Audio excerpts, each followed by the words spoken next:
नमस्कार, स्वागत है आपका हिंदू ग्रंथ ज्ञान में। कृष्ण ने कर्म को छोड़ने को नहीं, कर्म को शुद्ध करने को कहा है। भगवद गीता का 5वां अध्याय बहुत सरल शब्दों में हमें कर्म, संन्यास और शांति का असली अर्थ समझा देता है।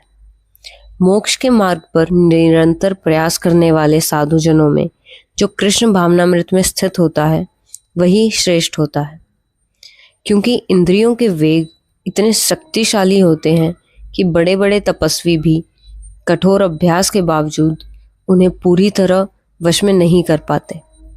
लेकिन जो व्यक्ति भगवान श्री कृष्ण के चरणों में अपना मन, बुद्धि और इच्छा अर्पित कर देता है, उसके भीतर से सकाम इच्छाएं जड़ से नष्ट हो जाती हैं।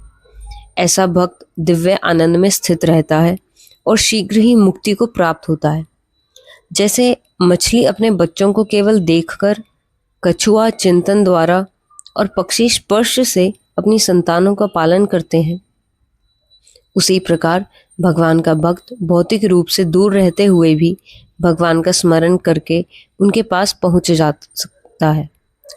जो व्यक्ति कृष्ण भावनामृत में स्थिर रहता है उसे संसार के कष्ट स्पर्श तक नहीं कर पाते।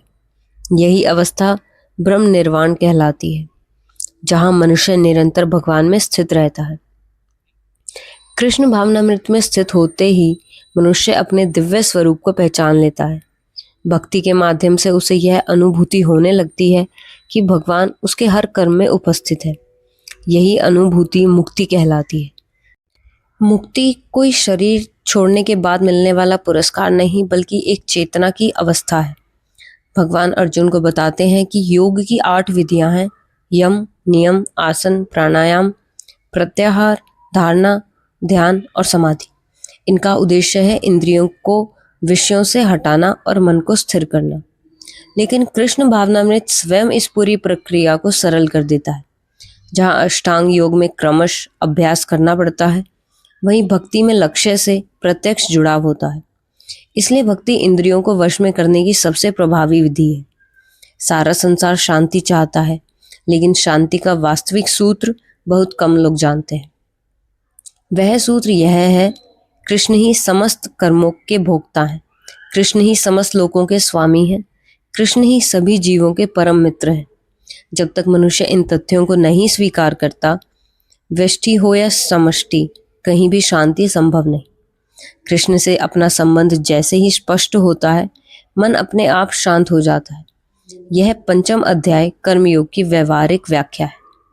कर्मयोग का अर्थ है परमेश्वर के पूर्ण ज्ञान के साथ कर्म करना। ऐसा कर्म ज्ञान से अलग नहीं, भक्ति से अलग नहीं, बल्कि उन्हीं का पूर्ण रूप होता है। कृष्ण भावनामृत में किया गया कर्म माया को जन्म नहीं देता, बल्कि दिव्य स्वरूप को प्रकट करता है।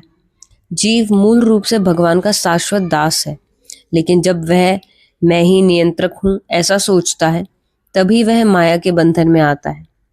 कृष्ण भावनामृत उसी भूल को सुधार देता है। जैसे जैसे चेतना शुद्ध होती है, वैसे वैसे पदार्थ का बंधन ढीला पड़ता जाता है। जो व्यक्ति इच्छा और क्रोध को वश में रखकर कृष्ण भावनामृत में स्थिर रहता है, वही ब्रह्म निर्वाण को प्राप्त करता है। भगवद गीता का 5वां अध्याय सिखाता है कि फल की इच्छा छोड़कर भगवान के लिए किया गया कर्म ही सच्चा संन्यास है। कृष्ण भावनामृत में किया गया कर्म मनुष्य को बांधता नहीं, बल्कि उसके भीतर से मुक्त करता है। जिसने दिव्य आनंद का स्वाद ले लिया, उसके लिए भौतिक इंद्रिय सुख फीके पड़ जाते हैं।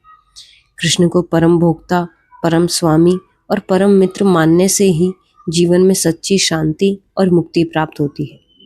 जब कर्म भगवान के लिए हो जाता है, तो वही कर्म बंधन नहीं रहता। कृष्ण भावनामृत मनुष्य को कर्म करते हुए भी मुक्त, शांत और स्थिर बना देता है। यही 5वें अध्याय का निष्कर्ष है। अगर यह सार आपको गीता को और गहराई से समझने में मदद कर रहा है, तो वीडियो को लाइक करें, चैनल को सब्सक्राइब करें और कमेंट में लिखें जय श्री कृष्ण। अगले अध्याय के दिव्य ज्ञान के साथ फिर मिलेंगे। जय श्री कृष्ण।